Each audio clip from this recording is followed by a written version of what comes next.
Long out of production, your best bet to get these guys would be on eBay, so check out the link in the description down below. Pokemon, Kaiju, Dragon Ball, and more. It's Steven's Toy Reviews.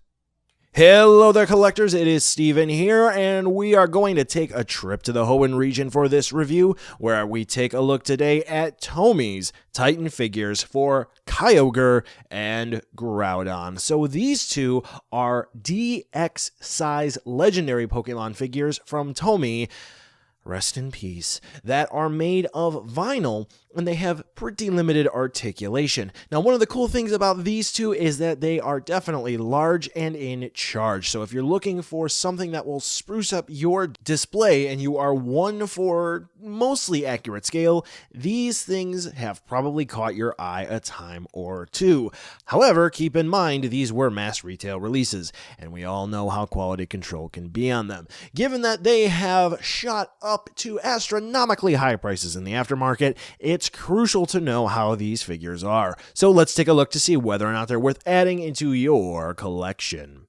Now, for this review, what I'm going to be doing here is essentially sectioning the review off like I would normally do, but for both figures at the same time. So we're going to go for Groudon, then we're going to go to Kyogre for the sculpt and paint, then we're going to go to the articulation for Groudon, then Kyogre. You get the formula how this review is going to go. So first and foremost, we're going to take a look at Groudon. Why? Because Ruby and Sapphire, even though I prefer Kyogre a bit more. So Groudon here definitely is eye-catching. It has a fantastic posture, true to the 3D model and in the games. The only thing that's pretty glaring from far away in terms of issues is that while it does have a seam across the belly, and that does not really look all that great. And when we take a closer look at Groudon, we do tend to see a couple of other issues, whether or not it's going to be cleanliness in terms of the spikes on him or the black paint. But in general, when you pick up Groudon, this is what you're going to be seeing on the shelf unless you happen to get a wild quality control dud, which when it was on the store shelves, I didn't happen to see. Taking a look up close, though, you can definitely see that in some areas, again, like I was mentioning, some of the white paint for the spikes. Unfortunately, it looks like the paint is indeed a little spotty, which is not necessarily the greatest. But what is the best thing about Groudon here would definitely be the sculpt. Original MSRP for both was about $29.99, and for that price point, they really were able to make a very, very accurate Groudon figure, whether or not it's going to be the movies, so to speak, for Groudon, or it's going to be all of the finer ancient detailing on the back of Groudon or on the hands. They were really able to capture that. But as we're taking a closer look here, we can definitely see things like smudges on the main body, on the underbelly to be more specific. We can definitely see clumpy spike paint, and we can definitely see some black lines that are used for that ancient origins sort of fill in on Groudon. That sort of seems like it was thinned out in the process, and also random black splotches here and there.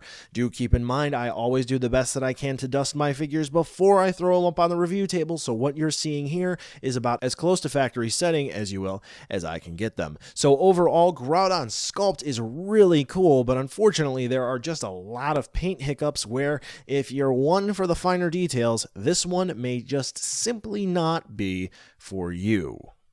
Now, admittedly, maybe some think I was a little too hard on Groudon there, but his title brethren, Kyogre, well, unfortunately, I'm going to be even a bit more rough, both because I do really love Kyogre, and I was pretty disappointed by this one. And it's a bit easier to see on this one where the issues are, because we do have some notably sloppy paint throughout Kyogre, and it's not something that can easily be hidden, including one quality control issue on one of his flippers, or as I like to kind of call them, wings, because that's really what they look like here. Now, again, at a distance, you don't really take notice of too many things wrong with Kyogre here. It does look pretty solid, and even when we take a close-up look at the face here, you don't really notice too much going going on, except for a couple instances of paint bleed here and there around the eyes. You can see the red bleeding on over into the white.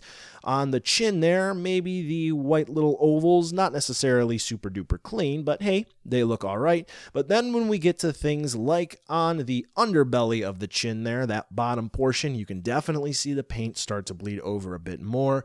And when we look at the flippers, you can definitely see scratching that came right out of the box, which was a bit unfortunate. And those lines for the ancient panel lining, whatever you would prefer to call them, we can definitely see it's not lined up correctly from the factory sculpt. And we can also see that it does look a bit blotchy, and that is not very good. Likewise, from Groudon, the white paint on Kyogre isn't that great as well when it comes to the tips of the finger-like things. We do also have some blotchy red paint up on the top of Kyogre, which isn't that fun. So overall, I do have to say, in the looks department for these two, Tomy really didn't do that great of a job when it comes to paint, but for sculpt, they did a phenomenal job. Now, when it comes to articulation, both figures are pretty basic, with Groudon simply having a swivel at the neck, so this way you can turn the head around, and also we do have one at the shoulders for each arm, so that is cool. 2 swivel joints on the arms in total, and we can also wiggle those legs around. Nothing at the tail, despite the fact that it does look like we do have a joint there. Now, for Kyogre, we do have something interesting going on here.